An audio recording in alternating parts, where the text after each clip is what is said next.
por la zona del cerebro de la que viene la agresividad. ¿Por qué más? No sé, o sea, a nivel de tips, siempre de alguna manera una persona apática es una persona con una lesión en el hemisferio derecho, es una persona que confabula, que le da más vueltas a todo, más extremista, entonces es como que está como más plano. Y una persona más egocéntrica, más centrada en sí misma. Sí, pero un agresivo también puede estar es más fácil, es más difícil que te reaccione. Es que yo creo que la agresividad a nivel social como que viene por una lesión, porque socialmente no solemos ser agresivos, no, pero sí solemos ser más pasivos. Sí. Entonces, claro, depende también de la cultura, porque si es una persona de otra cultura donde la pasividad tiene una importancia de base, es todavía más complejo, porque ya estamos metiendo ahí componentes culturales también.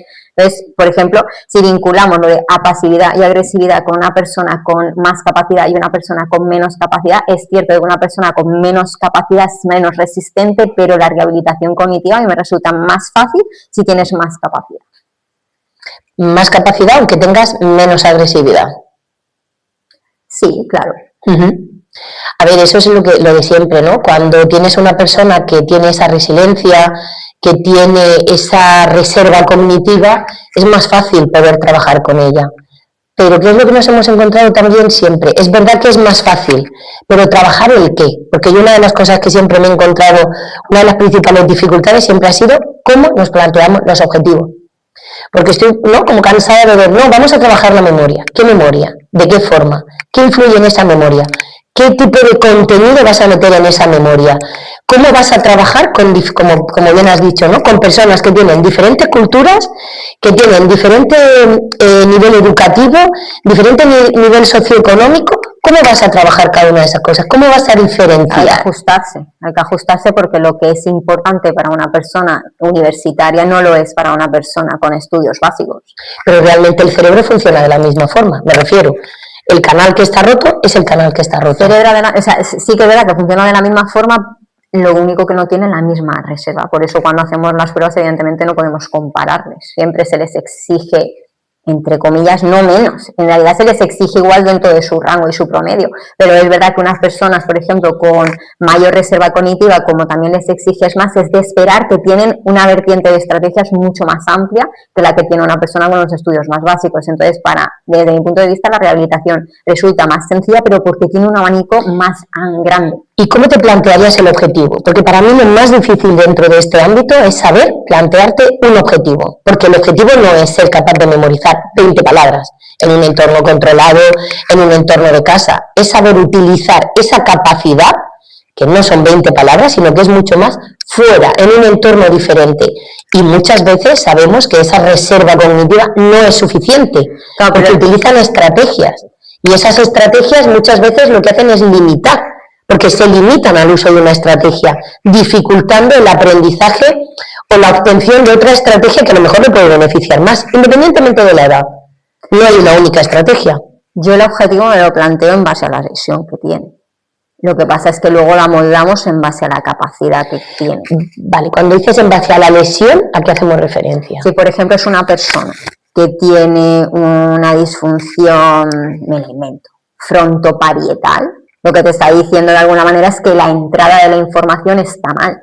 Entonces, ¿por qué va a memorizar algo que ya se está viendo distorsionado en la entrada?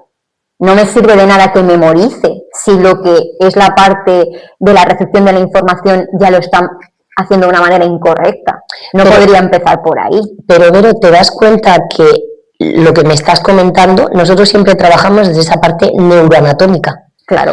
Es decir, frontoparietal. Tú no estás hablando de memoria de trabajo, no estás hablando de lectoescritura, no estás hablando de tablas de multiplicar, tú estás hablando de una sintomatología vinculada sobre todo a un área cerebral. Pero eso no es lo que nos solemos encontrar en nuestro día a día en el resto de profesionales muchas veces. Nos solemos encontrar una serie de pruebas que administramos, que obtenemos unas puntuaciones y que en base a esas puntuaciones nos planteamos unos objetivos. Así inicié yo. Yo inicié con áreas afectadas y ahora es como, ahora que te entiendo cómo funciona el cerebro, me es más fácil conseguir objetivos en los pacientes porque el camino que les hago en la rehabilitación resulta más corto. Si yo sé directamente enfocar el tratamiento con unos objetivos tan específicos que son capaces de llegar a conseguir pues que esa persona mejore, pero como una casa se construye, desde la base, que sea sólida, hasta... O sea, que muchas veces es mejorando un objetivo, conseguimos mucho más. La superficie vaya mostrando, de alguna forma, una mejora en todas las direcciones. ¿Cómo piensa un neuropsicólogo, Vero? Tú llevas conmigo mucho tiempo. ¿Cómo piensa un neuropsicólogo? Es que yo creo que pensar en base a qué. Yo creo que no pensamos tanto. Analizamos mucho. Eso sí, analizar continuamente. Pensar, no. Observar.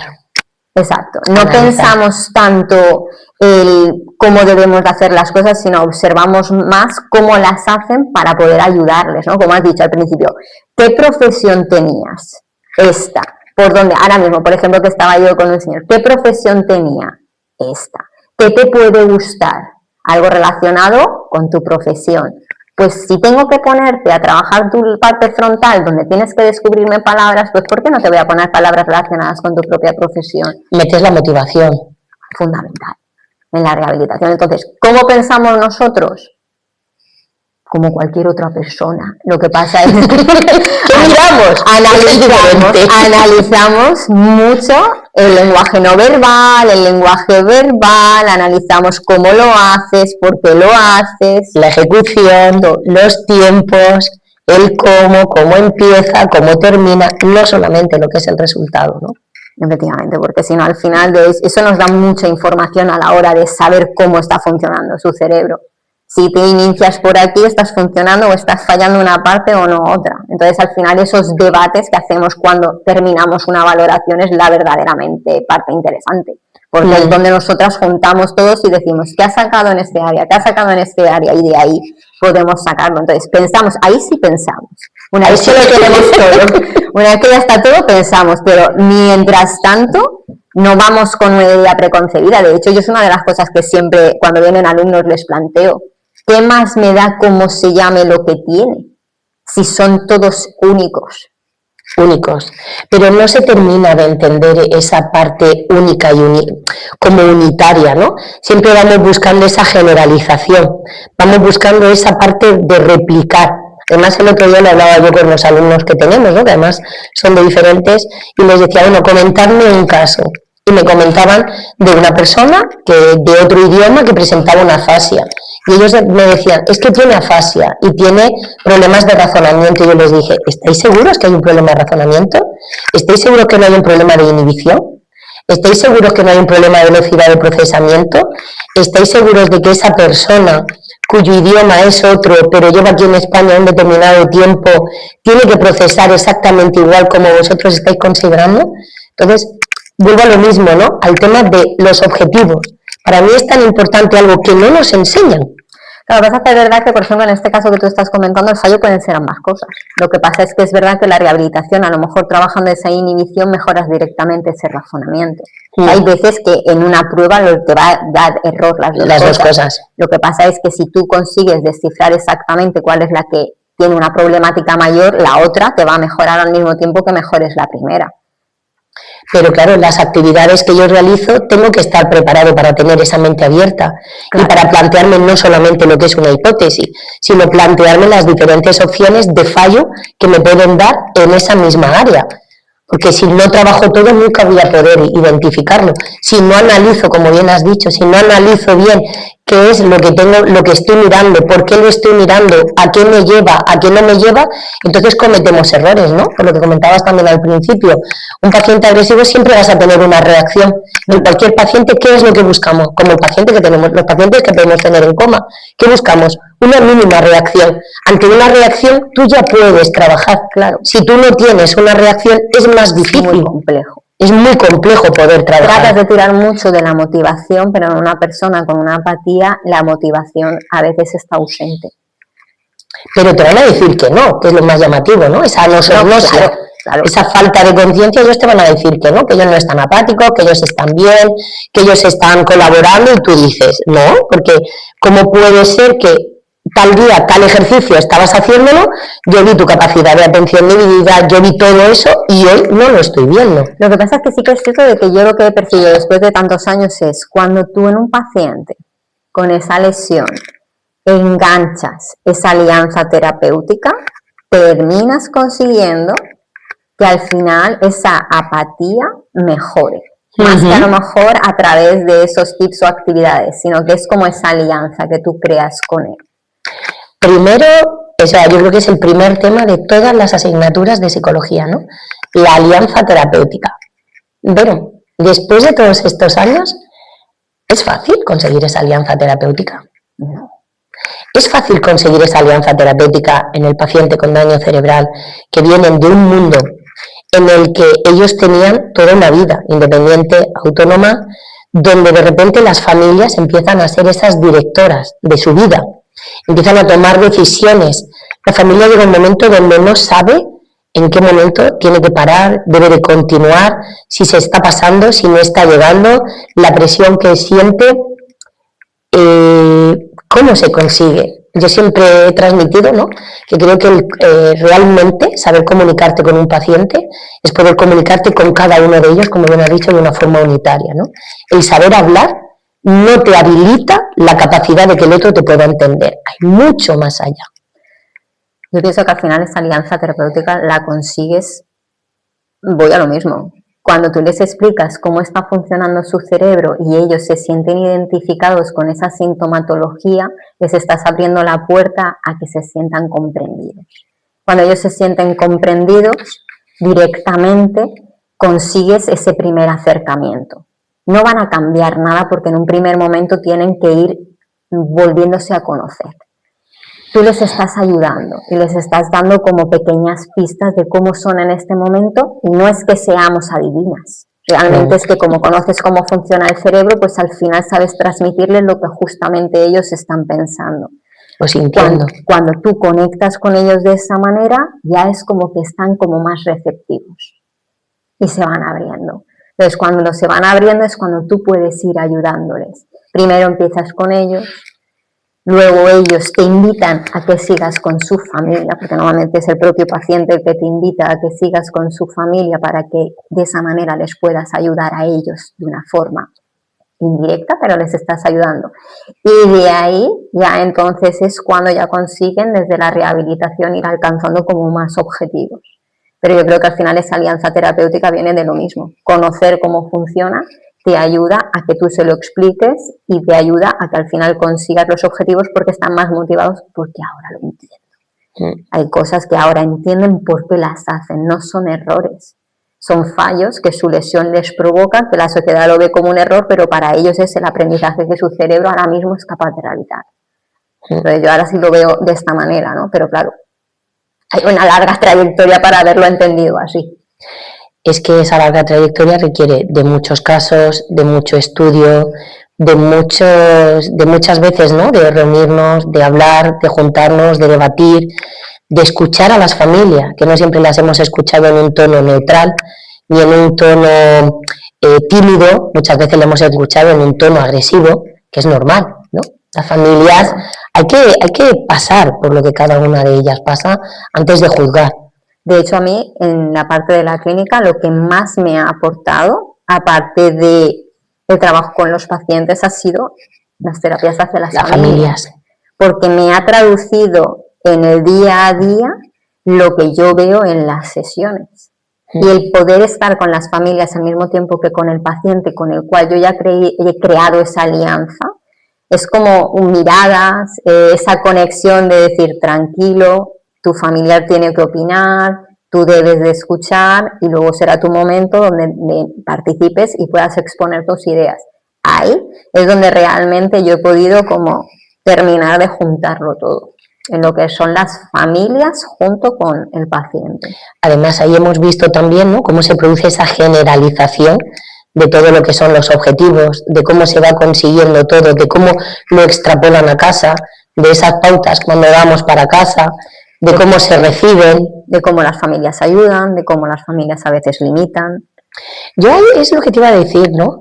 Ha habido veces donde lo que me he encontrado ha sido como que las familias buscan ese cambio en el paciente, pero sin estar dispuestas a ellas mismas a hacer también el cambio, ¿no? Es como, yo quiero que vuelva a ser el de antes y cuando él sea el de antes yo también realizo el cambio.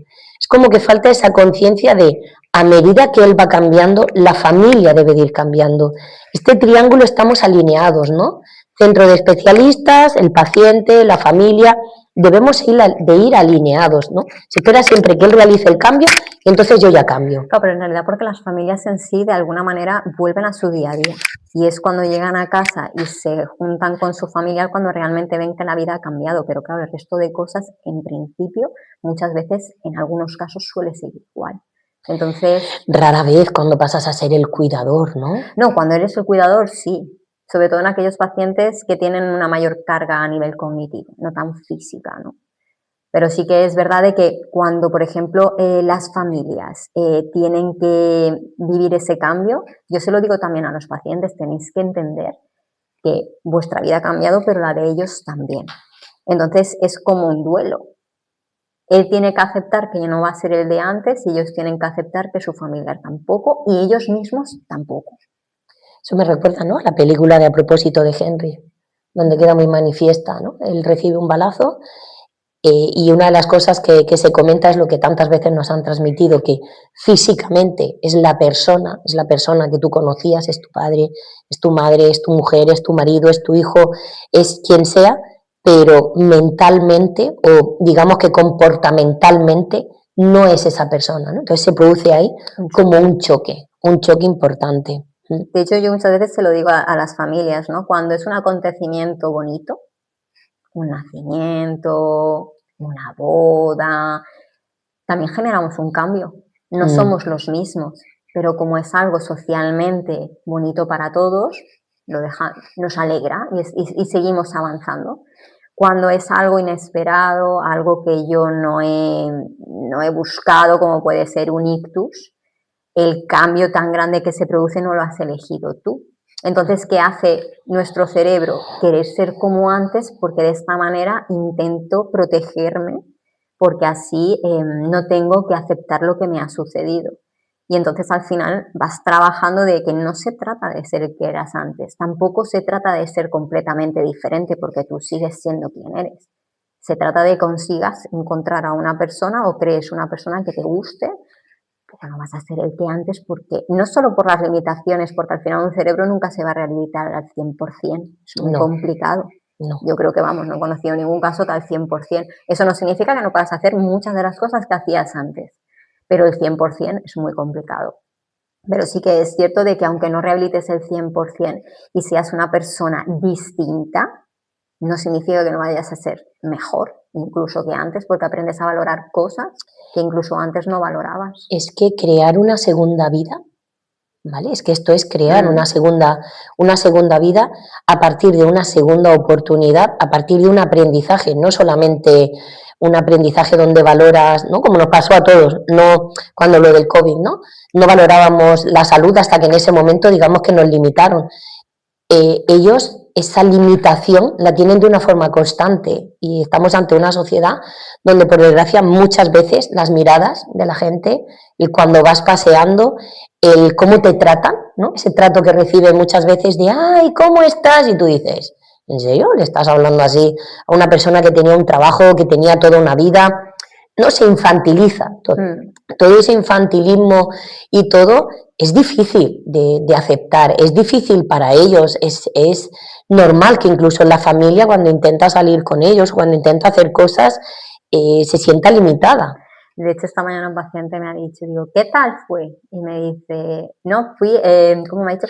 Fui a pasear. Y me dicen, bueno, más bien me pasearon. Ahí está. Y yo muchas veces le he dicho, no, hombre, no, fuiste a pasear. Otra cosa es que te tengan que llevar, pero paseaste, claro que paseaste, pero como ya les llevan es como, no, bueno, me han paseado. Y claro, realmente no es así, pero así lo perciben ellos. Es que al final, es lo que decíamos, ¿no? Las familias pasan a ser esos directores de la vida. Entonces es el que decide cómo, cuándo y de qué forma. muy pocas veces podemos prestarles atención o les preguntamos, o sobre todo, tenemos la paciencia de esperar. Ya sabemos que en estos casos comer les conlleva más tiempo y no siempre pueden comer de la misma forma. Hablar les puede conllevar realizar una frase que para nosotros es fácil, pues depende, le puede conllevar un poquito más de tiempo. ¿Y la tendencia cuál es? A que les terminamos las frases. Sentirse entendidos cuando sabes que se tiene que esforzar, cuando te están comentando, oye, espera, no tengas... La familia te dice, ya, es que no puedo estar todo el tiempo esperando porque tengo que ir a comprar o porque tengo que ir a recoger al niño, porque tengo... No, estamos en una sociedad de estrés con unas dificultades que requieren mucha paciencia y precisamente lo que requieren es tiempo. Y ya no solo eso, sino la limitación a la hora de salir. O sea, muchas veces a mí me han comentado si me gustaría salir, pero ¿y si el baño no está adaptado? No solamente el baño, es que vivo en un piso sin ascensor, es que las escaleras, es que mi mujer no puede subir las baldosas, simplemente la baldosa. ¿Y si se me pone a llover? Ahí está. Entonces, hay muchas más cosas. Entonces, claro, hay veces que... Yo recuerdo ahí el caso de una familia, sonrío, no es algo de reír, ¿no? Donde la rueda se le quedó atrancada estaba lloviendo y se le quedó atrancada en las alcantarillas estas que hay que tienen así los barrotes, y decía, no supimos lo que hacer. Entonces, de repente, me río porque dice, yo me lo eché en la espalda, lo llevé, lo senté, dice, lo vi que se estaba mojando y entonces pude sacar la silla. Pero imagínate, María Jesús me decía lo que es sacar la silla de ahí en medio, porque la rueda era finita, con el peso de él y con todo. Dice, llegamos a casa hechos sopas y dices, wow, porque te lo tomas así, ¿no? Pero te puedes resfriar, se puede complicar la situación un poquito bastante. Pero es lo que comentas, es verdad que ellas interpretan las situaciones del día a día de una forma diferente a la que muchas veces son retos continuos. Días. Ir a comer a un restaurante, lo que puede ser para nosotros disfrutar, para ellos es un reto porque no saben qué dificultades se pueden encontrar. Entonces, muchas veces es como, necesito descansar, necesito estar en mi lugar de confort, mi casa, porque allí sí lo tengo todo más o menos bajo control.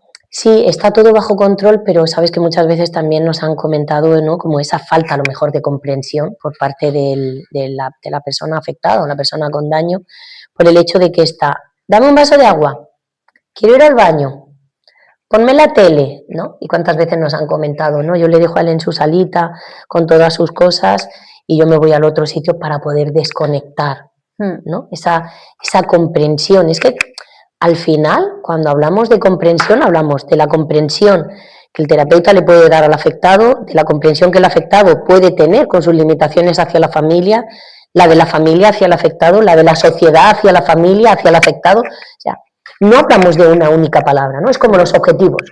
No es un objetivo general, sino que tienes que ir desmenuzando para poder cambiarlo.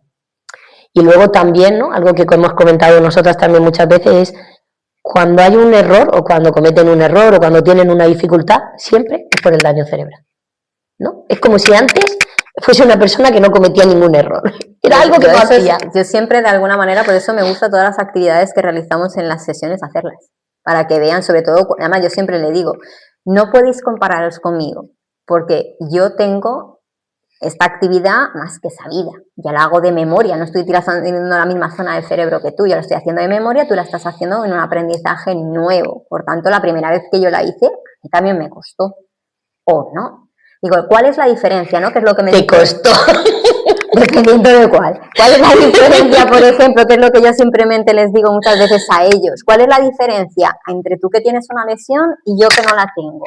Pues la diferencia principalmente viene en las estrategias que utilizo para resolver, en que no voy a repetir una estrategia 3, 4 y 5 veces, como sí que a veces sin darte cuenta lo estás haciendo tú, y que además de eso tengo una capacidad de aprendizaje más rápida. Pero eso no significa que no me cueste, claro que me cuesta, de hecho yo no te voy a poner una actividad que yo no haya sido capaz de resolver, porque entonces te estoy pidiendo algo que yo misma no sé, y ya me ha pasado en las sesiones, resuélvelo tú, porque si me das ese papel tengo que saber resolverlo. Entonces yo siempre les digo, además a los alumnos es algo que les digo siempre, ¿tú lo has hecho? No es que tú eso que le estás poniendo es muy difícil, ¿tú lo has conseguido hacer? ¿Has observado? ¿Estás sabiendo qué es lo que quieres medir? ¿Qué estás valorando? ¿Estás contabilizando? ¿Estás pasando esa actividad? Ya sabemos, ¿no?, que muchas veces las actividades de tipo cognitivo es como que, bueno, ¿la realizas o no la realizas? Es como un sí o un no, pero hay muchas más variables que se tienen que tener en cuenta. Tiempo de ejecución, forma de ejecución, estrategia que ¿está utilizando la memoria? ¿Está tirando de memoria porque una vez lo realizó y entonces? ¿O está utilizando estrategias donde está con ese ensayo y error, aprendiendo o no aprendiendo? ¿Cómo lo está haciendo? De hecho, hay muchas actividades que directamente, una vez que las conoces, sabes perfectamente si está usando la memoria, porque lo ves directamente. Pero eso lo vemos nosotros, eso no lo ve todo el mundo. ¿Cómo? Claro, es que es difícil, porque tanto a ti como a mí nos vienen un montón de ejemplos en nuestra cabeza de que estás haciéndolo y de repente ya te das cuenta, por ejemplo, cuando ponemos estas restas incompletas, que le ponemos de muchas cosas, ¿no? Así dicho, parece que le estamos poniendo restas. No, es mucho más complejo. Ya sabemos qué números tienen automatizados y qué números no tienen automatizado. Entonces ya en cuanto le cambias el orden del número, claro, fijarse en eso, ¿no? En ese detalle dentro de todo lo que es la realización de las actividades. ¿Lo está haciendo o no lo está haciendo? Te lo voy a complicar un poquito más. ¿Cómo te lo puedo complicar? Te lo puedo complicar de esta forma. Te voy a incluir, te voy a quitar, te voy a poner. Ellos lo visualizan como una actividad de, pues no sé, voy a contar o voy a señalar colores. Incluso pero ¿por qué fallan? No es lo mismo, por ejemplo, una persona que falla porque espacialmente está moviendo los números a una persona que falla porque la contabilización de los números no es la adecuada. O porque están por ejemplo, hay algo que me llamó mucho la atención, que un montón de años siempre hacen, no sé por qué motivo, socialmente la gente cada vez que cuenta con dedos se esconde. Sí, así. Es que es como que está prohibido, ¿verdad? Y además te lo ves así, o te lo ves encima de la mesa apretando los dedos y tú dices, pero si estás apretando. Todos, no sé, porque de una generación hacia adelante no puedes contar, o sea, es como que contar, o sea, por ejemplo, mi generación o incluso anteriores a la mía estaba mal visto contar con dedos. Es que yo creo que es algo que te dicen, posteriormente, ¿no? Diría que a lo mejor las personas que tienen ahora 20 años o así, también. Ya los más pequeñitos ya no, les ves, ¿no? Contar o incluso hacer uso de material manipulativo para poder gestionar mejor los cálculos. Pero no entiendo. Y en las pruebas les ves cómo se esconden las manos debajo de la mesa para poder hacer esa ¿No lo entiendes o sí lo entiendes? Es una norma social que había, lo acabas de comentar. Sí. Es una norma social pero que había. Pero ya está, y sin embargo seguimos arraigados a ella. Claro, pero porque es la norma. Pero es una norma que vienes arrastrando de cuando tú aprendiste todo ese aprendizaje a nivel de contar, ¿no? De sumar, de restar, de todo. De hecho, cuando les dices en la valoración, no pasa nada, puedes utilizar los dedos,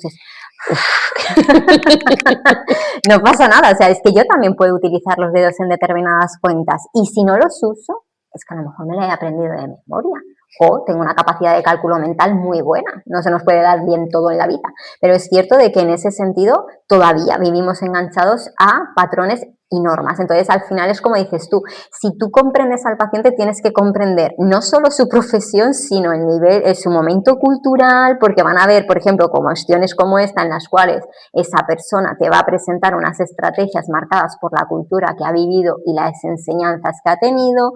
Entonces, al final es la generación, ¿no? Claro. Por un lado tenemos la cultura y tenemos la generación. Y luego también el juicio, ¿no? Que parece que todos somos jueces. Nos enfrentamos continuamente a ser juzgados, a ser valorados, a ser evaluados, a estar en el punto de mira. Y eso muchas veces yo creo que no somos conscientes de cómo puede bloquear a la otra persona, tanto conductual como emocional, como cognitivamente. De hecho, ¿cuántas veces un paciente a ti te ha preguntado ¿qué hago? Sí. Y yo a veces les digo, yo no tengo la respuesta. ¿Qué tengo que hacer? ¿Qué hago? Yo te puedo ayudar a intentar ver opciones, pero no significa que la que escojas sea en ese momento la que necesitas. Tú, yo, cualquier persona tiene que probar. Pero es verdad que vienen a un punto de desesperación donde te preguntan directamente, dime qué es lo que tengo que hacer. Es que date cuenta que además en ellos todavía la situación es mucho más complicada, ¿no? Si nos encontramos actualmente en una sociedad donde todo el tema de las redes sociales nos está exponiendo a aquello que tenemos que hacer o quién tenemos que ser o hacia dónde tenemos que ir, partir de, yo tenía una vida autónoma, independiente, donde yo estaba haciendo, tomaba mis decisiones, ahora todo el mundo me dice cómo, de qué forma, ¿no? Estás todavía más bajo ese punto de mira. ¿Cómo tomas la decisión? Sí, como ya sabes, muchas veces hay pacientes que nos han comentado, no le quiero decir que no me gusta por si acaso se molesta. No pasa nada porque tu familiar se moleste. No pasa nada porque no digas y porque tú expreses lo que sientes. O incluso el propio terapeuta. Ahí está. Que a veces piensan como que no nos pueden decir esto que tú estás haciendo no me gusta. No me gusta. Porque nos ven como personas que evidentemente les vamos a ayudar y no nos quieren molestar, pero al final es como les digo, si no te gusta, tú tienes que decirlo, porque igual que yo te planteo la A, el abecedario tiene muchas más letras, te puedo plantear muchas más alternativas de las que verdaderamente disfrutes, pero yo te conozco de ahora y no puedo saber absolutamente todo lo que te interesa. Eso es lo que yo les digo en la entrevista, ¿no?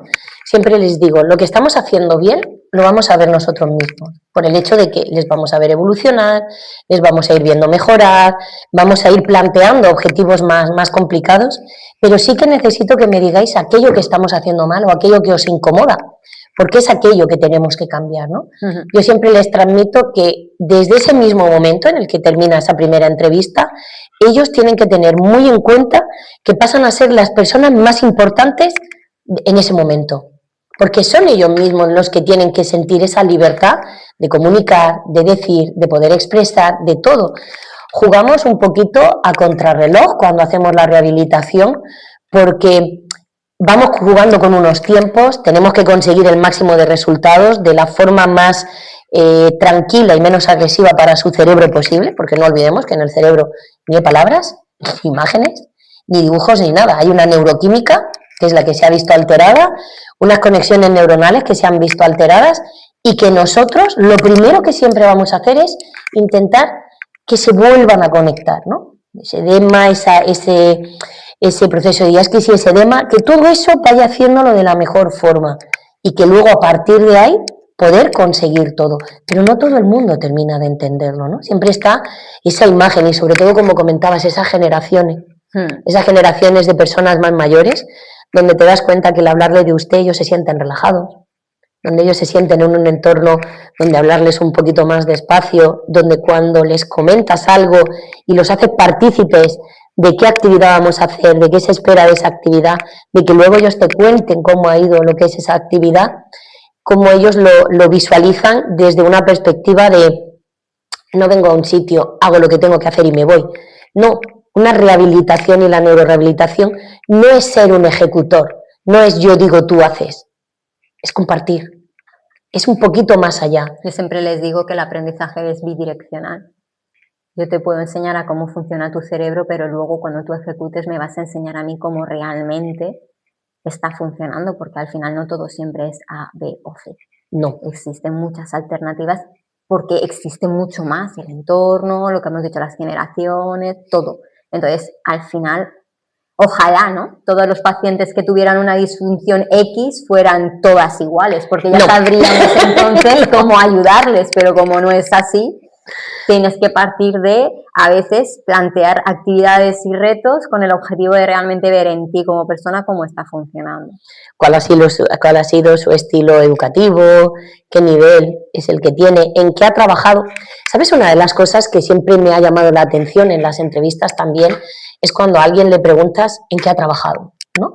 ¿Cuál ha sido su nivel de estudios?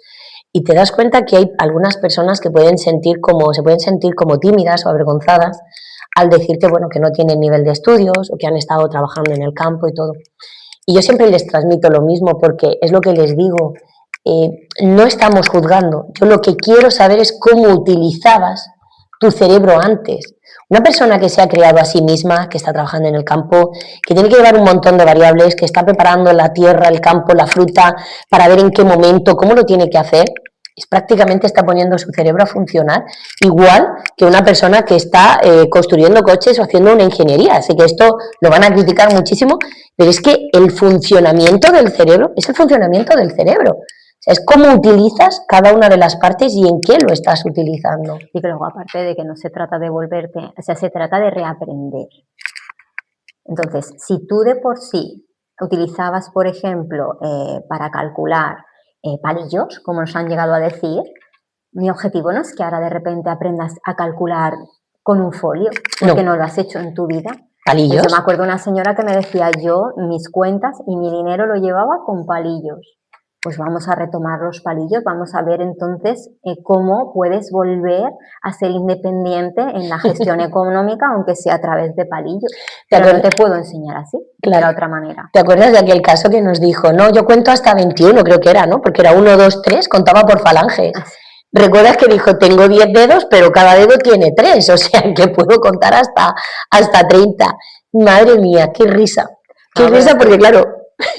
Es complejo. Incluso el otro día, por ejemplo, me acuerdo de un chiquillo que no se había aprendido las tablas de multiplicar. Nunca. Pero él hacía sus operaciones y vi cómo segmentó incluso la resta, hasta conseguir el objetivo. Y yo lo miré y dije... Razonamiento. ¡Wow! O sea, a lo mejor no se te da bien calcular, pero llegar a la operación sabes llegar. Eso es al final lo que va a servir. Ahora que has sacado el tema de los niños, Vero. Tema niños, complicado. Muy complicado. Es que si la importancia de las familias en los adultos es algo que marca la diferencia en el tratamiento, en los niños es... En los adultos es esa independencia, volver a ser el que era antes y que llevase, ¿no? Repartir como esas responsabilidades. Pero en los niños no tenían responsabilidades. Los niños venían a crecer, a buscar esa autonomía, a dar una serie, ¿no? de alegrías y de todo dentro de lo que es un entorno familiar. Pero cuando te llegan esos diagnósticos de enfermedades raras, hipoxias, tumores, infartos, atropellos... Socialmente nos preguntan cómo podéis trabajar con ellos. Esa pregunta la hacen siempre, ¿eh? Sabiendo, porque hay pacientes que no pueden ni tan siquiera, o incluso personas no pueden estar con ellos porque les da mucha pena. Porque saben lo que de alguna manera será siempre diferente. Lo que pasa es que lo que no saben, que es esa parte que nosotros sí tenemos la oportunidad de vivir junto a ellos, es que cada objetivo cumplido es una fiesta para ellos y para nosotros, aunque sea que hoy en lugar de hacer así, has conseguido hacer así. Pero eso no se termina de ver porque yo creo que lo que hablábamos antes de juzgar, ¿no? Siempre se juzga o se hace la comparativa entre el cerebro del niño y el cerebro del adulto. Lo que todavía creo que no hemos terminado de entender es que, lo primero, el cerebro no tiene límites y yo creo que no debemos de ser nosotros quienes los marquemos. Luego, el cerebro de un niño es un cerebro que está en desarrollo. Hasta los 21 años eso te puede sorprender. Tal vez no aprenda a leer y a escribir, pero es que tampoco es que vayamos por la calle leyendo y escribiendo, ¿no? Yo siempre, cuando alguien, alguna familia me lo ha comentado, siempre he respondido de la misma forma. Mi abuelo era analfabeto. Mi abuelo trabajó, crió a sus hijos, les dio su hogar, les dio todo, nos educó a nosotros, nos contó 1000 historias y no necesitó más allá, ¿no? De hecho, no pudo ir ni lo que es al colegio. Un niño puede conseguir mucho, muchísimo. Lo que pasa es que sí que es cierto de que a diferencia, por ejemplo, de lo que comentas de tu abuela, hoy en día en la sociedad tal y como está planteada te obliga a. Y yo creo que ese es el temor que tienen los padres, que cada vez entro a un sitio y ya hay cosas que antes eran más visuales y ahora todo a veces te lo ponen con letreros. Si ya no sabe leer mi hijo, ya se va a perder una parte importante. Bueno, pero ahora tenemos estas aplicaciones que te las pones en el oído, estamos buscando esa sociedad inclusiva. Esa es la parte que tienen que ver ellos, de decir, es cierto de que la sociedad te va a obligar a que lo estándar, lo normal no, lo estándar es lectura y escritura. Ahora, ¿cómo llegas tú a esa lectura y cómo llegas tú a esa escritura? A mí me da igual que tú escribas con un boli o que escribas con un teclado. Me da igual que leas con un móvil o que leas a través de una escucha de algo, ¿no? De un audio. Entonces, al final es llegar a la información, llegar a la independencia de que los niños puedan ser independientes aunque sus papás no estén delante.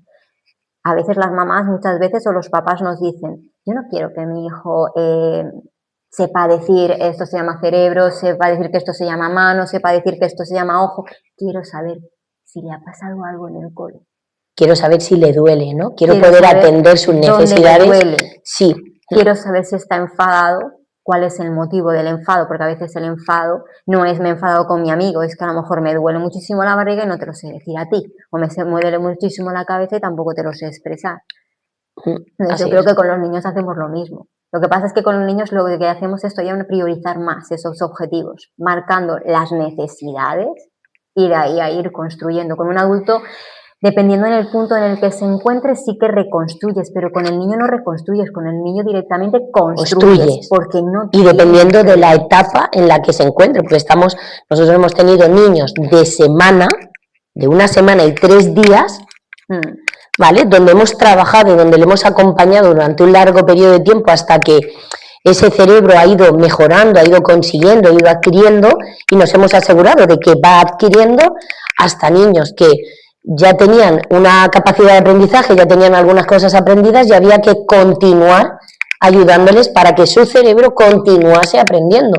Es que es bastante diferente. En un adulto es sobre lo que ya tengo, recuperar, ¿no? Pero ya lo tengo todo, digamos que todas mis funciones ya están, como hemos dicho, a partir de esos 21 ya está, la lectura, la escritura, mi trabajo, mi caminar, mi independencia, mi orientarme, mi saber dónde estoy. Por eso un adulto tiene un componente emocional mucho mayor que el niño.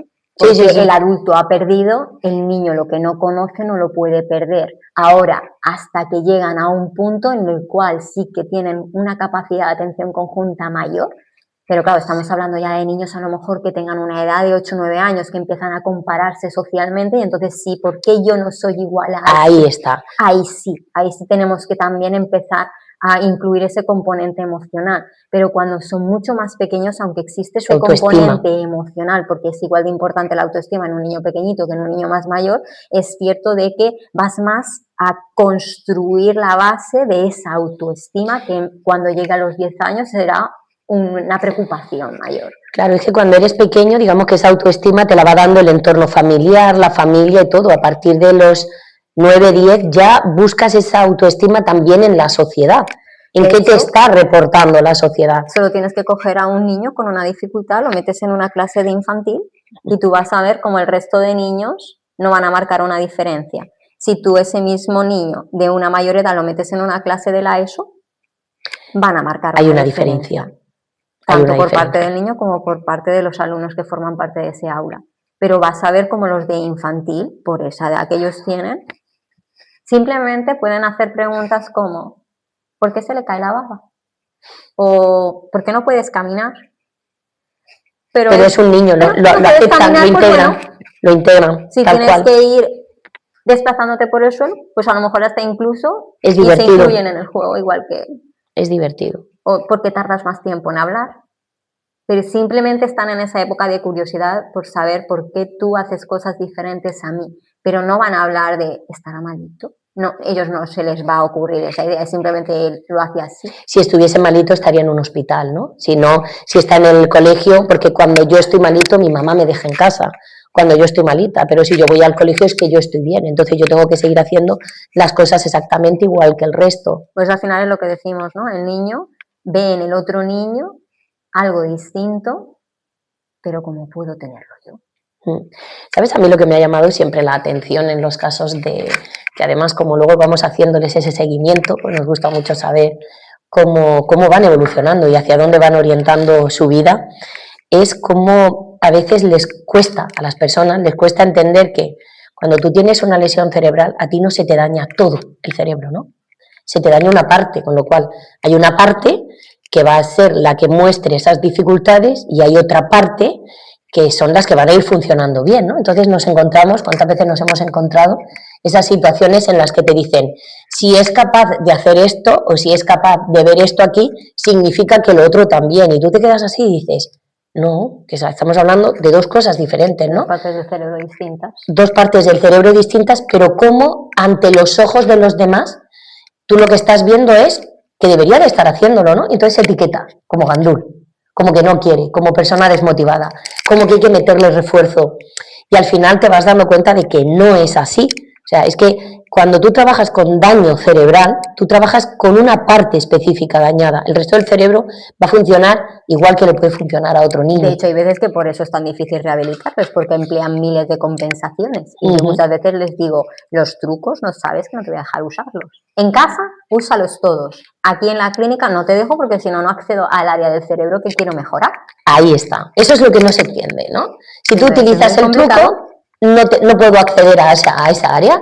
Entonces, lo que hoy para ti es algo divertido, sencillo y utilizas un truco, cuando pasa el tiempo y tú tienes que incorporar más información y tú tienes que incorporar más aprendizaje, ese truco ya deja de funcionar. De hecho, por eso quizá en ese sentido los niños son tan complicados, porque tienen un repertorio de trucos que hay veces que dices, no puede ser. Pues sí. Es decir, yo me acuerdo un niño que estaba viendo las respuestas de la valoración del revés. Y yo decía, no puede ser. Y es difícil hacerlo del derecho para que además te lo haga del revés. Entonces llega un momento que hasta tú como profesional empleas estrategias de no voy a poner ceros, no voy a puntuar, solo voy a copiar tus respuestas tal y como te lo estoy diciendo a ti, porque como mínimamente ponga un cero, sé que va a cambiar tu conducta porque Sí. vas a ver que estás fallando. Entonces, o incluso ¿cómo lo estoy haciendo? ¿Cómo lo estoy haciendo? ¿Cómo lo estoy haciendo? ¿Estoy haciéndolo bien? Entonces, claro, al final es complejo, pero los niños tienen un repertorio brutal de trucos, estrategias, incluso hacer así, en la mesa. Sí, para hacer, ¿no? Cuando se les da el cálculo mental para llegar y decir, ¿me dejas un lápiz? No, no, tienes que hacerlo con la mente. Entonces ellos te lo ves escribiendo. O en algunas pruebas así. Sí, cuando empiezan así con el dedo, ¿no? Empiezan a mirar, a ver, para poder darnos todo lo que no puedes moverte. No me estoy moviendo. Claro, sino cuando hacen así, ¿no? Se ponen así para intentar mirar el libro. Son estrategias, pero al final son estrategias que el niño crea porque no hay nada construido y el adulto sí va a intentar hacerlo como lo hacía. Vero, tema caliente. ¿Cómo crees que los padres de actuales estamos haciendo con nuestros hijos? Me explico. Siempre vamos como pidiéndoles, creyendo, porque hay como un mito, ¿no?, generalizado de que al cerebro dale todo, que el cerebro lo va a absorber, y eso es falso. El cerebro está programado para conseguir cada cosa que tiene que conseguir en el momento en el que la tiene que conseguir. Que haya niños que lo pueden conseguir un poquito antes, eso no significa que sea la norma, ¿no?, sino que va poco a poco. Pero es verdad que nos encontramos muchas veces con casos de niños que se les ha exigido más y llega un momento donde el cerebro dice, stop, ¿cómo está influyendo? Yo te lo lanzo a ti, pero yo también estoy pensando, ¿eh? Claro, ¿tú piensas? ¿Qué tips les podemos dar a esos padres para llegar y decir, no visualices el aprendizaje como la necesidad constante de estar metiendo información, sino la de compartir, jugar con ellos? Se puede hacer un mogollón de juegos, no es necesario. ¿Cómo le podemos explicar a unos padres que un niño pequeño necesita moverse y qué es el movimiento? Por eso primero nos movemos, luego hablamos y luego ya somos capaces de poder ir pensando. Yo creo que de alguna manera, si yo tuviera que decir un tip por mi experiencia como neuropsicóloga y mi experiencia como mamá, creo que una de las cosas fundamentales que incluso yo me intento autoaplicar, aunque es complejo, es no tengas prisa. Es difícil. Esa precisamente es la más complicada. Sé que vivimos con tiempos, sé que a veces es lo que más dispara la conducta de los papás, sobre todo por la mañana cuando vamos con tiempos marcados, y sé que es algo complejo de conseguir. Pero claro, al final es la base. Si tú le metes prisa, no va a aprender a vestirse solo porque lo terminarás vistiendo tú. Si tú le metes prisa, no va a terminar de escribir porque al final harás tú la actividad por él porque no tendréis tiempo de hacerlo. Si tú le metes prisa, no vas a poder observar realmente en qué necesita ayuda. Le vas a ayudar para que termine. Nada más. Entonces yo creo que de alguna manera él no para tengas tiempo, prisa, claro, no tengas prisa e intenta simplemente a veces, aunque sea hacer un parón, que a veces no se trata de toda una tarde, se trata de 5 o 10 minutos, en los cuales, por ejemplo, a veces me dicen, ya, pero es que yo tengo 2 hijos, ya lo sé, y sé que es muy complicado estar atendiendo a uno mientras el otro te está agarrando del camal, es muy complicado. Lo cual no significa que cada día intentes acercarte un poco más a conseguir ese objetivo. Muchas veces las familias nos comentan, ¿no? Nosotros como profesionales del área de la neuropsicología y de la psicología sabemos que hay veces que hay un camino recto y hay otros que tienes que enganchar más curvas para poder conseguir el mismo objetivo. Y tú como padre o madre tienes que decirme a mí como profesional cuál es el que tú necesitas. Yo sé que el de las curvas nos va a llevar más tiempo, pero si es el que tú necesitas para conseguir ese objetivo, yo te voy a decir que vamos a tardar más, pero si tú lo necesitas hacer así porque es como tú puedes ir cumpliendo lo que yo te voy a ir asesorando, hazlo así. Es que muchas veces el camino recto, como dices, conlleva un componente emocional por parte de los padres, que primero te dicen sí, porque lo quieren en corto tiempo, pero conlleva una firmeza por parte de ellos que no son capaces de mantener en el tiempo. Entonces, si no eres capaz de mantenerlo, es algo que mejor no empieces. O a veces te digo que sí por deshabilidad social, porque si te digo que sí, es lo que de alguna manera sé que tú esperas de mí. Yo, por ejemplo, si tuviese que dar un tips, ¿sabes cuál sería? El de la comunicación. ¿Cuántos padres, me río porque, cuántos padres nos encontramos dándole unas conversaciones a sus hijos, no tienes que hacerlo con una explicación con tal, que son niños, sobre todo los menores de 6 años, con un nivel de comprensión a nivel de lenguaje un poquito más limitado, donde realmente nuestra primera comunicación siempre ha sido a través del lenguaje no verbal, donde el niño necesita un lenguaje no verbal coherente con lo que se está diciendo, porque el niño se va a ir a esa parte, ¿no?, del cerebro, a esos ganglios basales, a decir, ¿qué está pasando? Algo está sucediendo y sé que no es muy bueno, ¿no? Y lo primero que va a hacer es ponerse en modo defensa o en modo miedo, con lo cual, lo que nos pasa a cualquiera de nosotros, cuando estás en ese modo, da igual lo que te digan, y te ves a padres soltando ahí una y tal, y explicando, y ellos se quedan súper tranquilos, y el niño se queda mirando como diciendo, pues vale, conclusión, ¿qué es lo que tengo que hacer? No lo sé. De hecho, fíjate si se fijan en el lenguaje no verbal. El otro día una experiencia, estaba yo dibujando en la cara de una niña un dibujo y me dice, ¿por qué te pones tan seria para dibujar? No se fijó en, porque no estábamos hablando, solo se fijó en mi cara. Y yo le dije, porque estoy concentrada, pero solo interpretó mi cara. Claro. Entonces, imagínate esos niños, y era una nena de 8 años, que no estábamos hablando ni tan siquiera 6 años. Imagínate esos niños cómo ven la cara que pongan sus padres a la hora de comunicarse con ellos. Y que ya esa niña entiende el concepto de las emociones y entiende más allá de las emociones básicas. Los que son más pequeños directamente se van a quedar con la cara. No van a preguntar a qué se debe esa cara. Seguramente hagan una interpretación muy egocéntrica de algo yo he hecho para que tú pongas esa cara. Y sobre todo, ¿no? Cariño, eso no. Dices, ¿perdón? ¿Cariño? ¿Eso no se hace? O sea, el nombre del niño, eso no se hace. Cariño es algo afectivo, algo de acercamiento, algo... Entonces, me estás dando un acercamiento a la misma vez que me estás dando como ese alejamiento, ¿no? Como... Y si además es un nene con lesión, ni cariño, ni eso no se hace, es directamente indicarle, eso no. Porque corto, directo, sencillo. Sí que es verdad que ahí va a salir lo de la disciplina de no hay que decir que no. Hay niños que lo necesitan, porque si no, no lo entienden. Es que niños. Yo no te digo que en algunos momentos, según la capacidad cognitiva del niño, acompañes ese no por una explicación, o incluso hay niños que necesitan todo lo contrario. Habla bajito. Y que tú le imites a él lo que tú esperas de él. Pero hay niños que no están en esa fase, y sí están en la fase de no. Tienes que detectar en qué momento se encuentra tu hijo y cumplir las estrategias que crees que son mejores para él. Y por eso yo siempre a los padres les digo lo mismo. Existen muchas estrategias. Muchas. Tú conoces mejor a tu hijo de lo que yo lo conozco. Vamos a juntos ver cuáles son las que le funcionan a él. Porque a lo mejor a ti te digo que no le funciona el no y a tu hijo que tiene la misma edad te digo que sí te funciona el no. Porque no son iguales. Pero es difícil de entender cuando estás en una sociedad donde todo el tema de las redes sociales, ¿no? Está en todo momento sacando tips, diciendo cosas de cómo tienes que hacer, cómo no lo tienes que hacer, cómo tal. Y yo creo que necesitamos también eso, ¿no?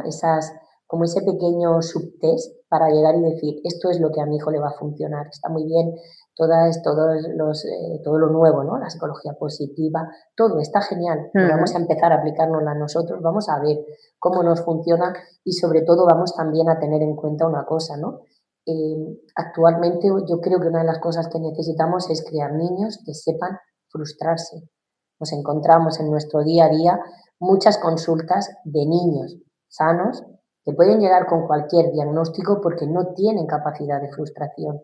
Y a veces, pues, corregir algo que era fácil desde un inicio, en la actualidad, pues te puede conllevar un poquito más de tiempo, porque no nos olvidemos de una cosa, en el paciente con daño cerebral trabajas con el adulto, trabajas con el adulto, con sus emociones y con la familia, pero con el niño trabajas con las emociones de la familia puestas en el niño y es un niño con capacidad de aprendizaje que se está desarrollando en un entorno y que el trabajo todavía es mucho más directo con la familia. De hecho, la familia tiene que formar parte de todo ese proceso. Esto no es, hoy no, lo hemos hecho genial, ¿no? No, al final es como decimos, por ejemplo, todo el acceso a toda la información es como siempre podemos decir, saber sabemos todos. Hoy en día, saber sabemos todos. Lo que pasa es que hay que saber manejar la información. Por eso yo siempre a los pacientes, a los padres les digo, San Google, ahora ya sería Santa IA, San Google, Santa IA, todo eso es maravilloso. Pero tú, por favor, pregúntame para que yo te pueda filtrar la información y te diga cuál es la adecuada para ti y cuál es mejor que dejes para más adelante, porque la información no es que no sea adecuada, es que a lo mejor no estás preparada. Vale.